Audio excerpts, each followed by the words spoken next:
نماز سے آباد کرنا ہے میرے پیارے ساتھی۔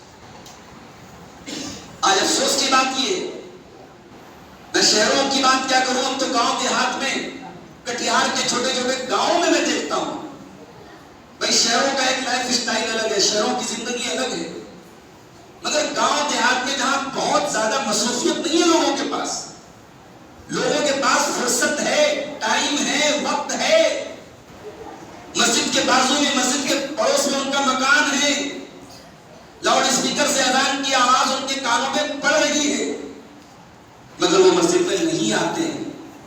حی علی الصلاۃ کی آواز پانچوں ٹائم کی اذان میں بار بار سن رہے ہیں، وہ فجر کی اذان میں الصلاۃ خیر من النوم کی آواز سن رہے ہیں برابر ہو، مگر نہ وہ فجر کی نماز کے لیے اپنی نیند قربان کر رہے ہیں، نہ اپنے تمام کام چھوڑ کر کے باقی نمازوں میں۔ ایسے لوگ حقیقت میں قرآن کے حساب سے ایسے لوگ اللہ سے ڈرنے والے لوگ نہیں ہیں میرے ساتھ۔ اللہ سے ڈرنے والے کون لوگ ہیں؟ رجال لا تلہیہم تجارت ولا بیع عن ذکر اللہ۔ حقیقت میں اللہ سے ڈرنے والے وہ لوگ ہیں جن کا کاروبار، جن کا لین دین ان کو اللہ تعالیٰ کے ذکر سے غافل نہیں کرتا ہے۔ وَإِقَامِ الصَّلَاةِ وَإِيتَاءِ الزَّكَاةِ، وہ کاروبار کے چکر میں نہ تو نماز سے غافل ہوتے ہیں، نہ زکوٰۃ سے غافل ہوتے ہیں۔ يَخَافُونَ يَوْمًا تَتَقَلَّبُ فِيهِ الْقُلُوبُ وَالْأَبْصَارُ، وہ اس دن سے ڈرتے ہیں جس دن لوگوں کی نگاہیں اور لوگوں کے کلیجے الٹ پلٹ جائیں گے۔ جس کے دل میں آخرت کا ڈر ہوگا، جس کے دل میں قیامت کا ڈر ہوگا، وہ ضرور نماز کی پابندی کرے گا، وہ ضرور مسجدوں کو آباد کرے گا۔ میرے عزیزوں، آج ہمارے یہاں مسجدوں میں صفائی کرنے کے لیے ہم یہ سمجھتے صاحب یہ مؤذن کا کام ہے، یہ کس کا کام ہے؟ یہ مسجد میں کام کرنے والے مزدور کا کام ہے۔ ارے اللہ کے بندو، اگر مسجد کو سنوارنے میں، مسجد کو بنانے میں کوئی خدمت آپ کے ذریعے اللہ تعالیٰ لے دے، کچھ نہیں کر سکتے، جمعہ کے دن تھوڑا پہلے آ جاؤ، تھوڑا اگر گندگی ہے تو صاف کر دو، تھوڑا مسجد میں جھاڑو پوچھا اگر ضرورت ہے جھاڑو پوچھا لگا دو، کچھ نہیں تو مائک کی سیٹنگ کر دو، جو کر سکتے ہو کر دو۔ انشاءاللہ یہ بہت بڑی نیکی ہے، اور یہ بھی مسجد کو آباد کرنے میں کی کیٹیگری میں شامل ہوگی، آپ مسجدوں کی تعمیر میں جو بھی حصہ لیں۔ آج گرمی کا موسم آ چکا ہے، اپریل کی آج تیسری تاریخ ہے نا، آج 3 اپریل کی تاریخ ہے، اور ابھی دیکھیے بنا پنکھے کے ہم لوگ نہیں چل سکتے۔ ابھی مجھے بتایا حافظ علی صاحب نے کہ مدرسے میں بہت سارے کمروں میں جو ہے پنکھوں کی ضرورت ہے، بچیاں، قوم کی بچیاں پڑھ رہی ہیں، یتیم بچیاں ہیں، مسکین بچیاں ہیں۔ ہمیں سے جو صاحب خیر حضرات ہیں، ہم تو اپنے بچوں کو تو ہم نہیں برداشت کریں گے بھائی کہ ہم اس گرمی میں بغیر پنکھے کے ہمارے بچے ہیں۔ میرے پیارے ساتھیوں، جب اس طریقے کا کوئی موقع آئے اور اللہ تعالیٰ نے ہمیں دیا ہے، ہمیں نوازا ہے، ہم آگے بڑھ کر کے بھی کتنے پنکھوں کی ضرورت ہے، ہم خود آگے بڑھ کر کے ہم کوشش یہ کریں کہ جہاں پنکھوں کی ضرورت ہے، جہاں پانی کی ضرورت ہے، وہاں فوراً آگے بڑھ کر کے اس کا خیر میں حصہ لیں۔ اللہ ہم سب کو توفیق عطا فرمائے۔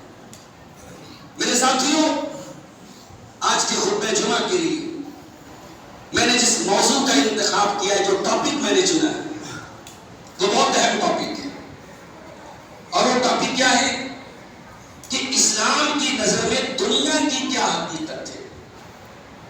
کیا اسلام دنیا کو چھوڑنے کی تعلیم دیتا ہے؟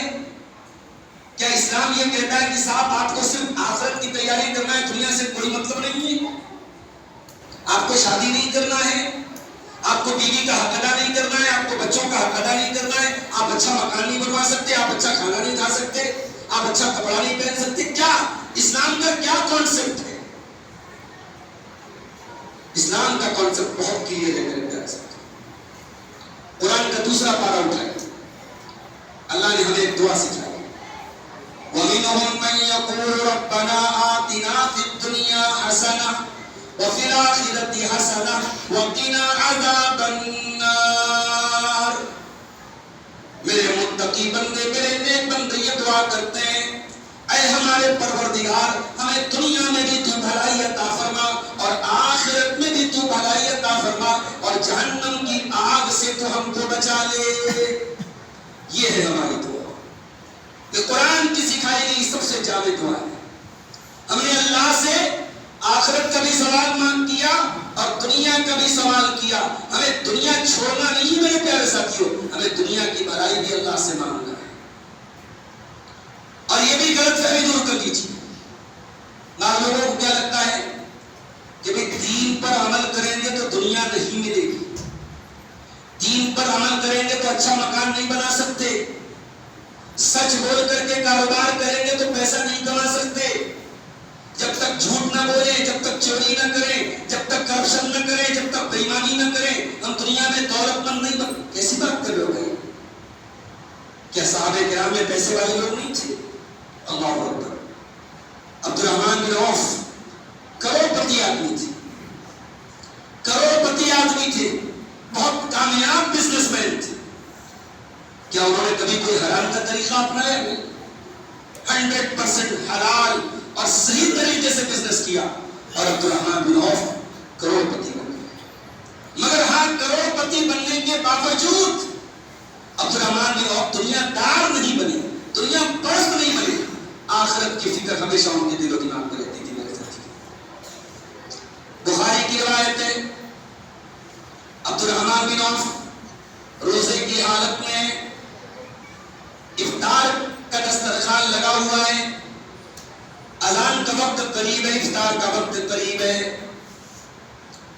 ایک کروڑپتی آدمی کے گھر میں دسترخوان پہ کیا کیا چیزیں رہی ہوں گی آپ سوچ سکتے ہیں, تصور کر سکتے ہیں.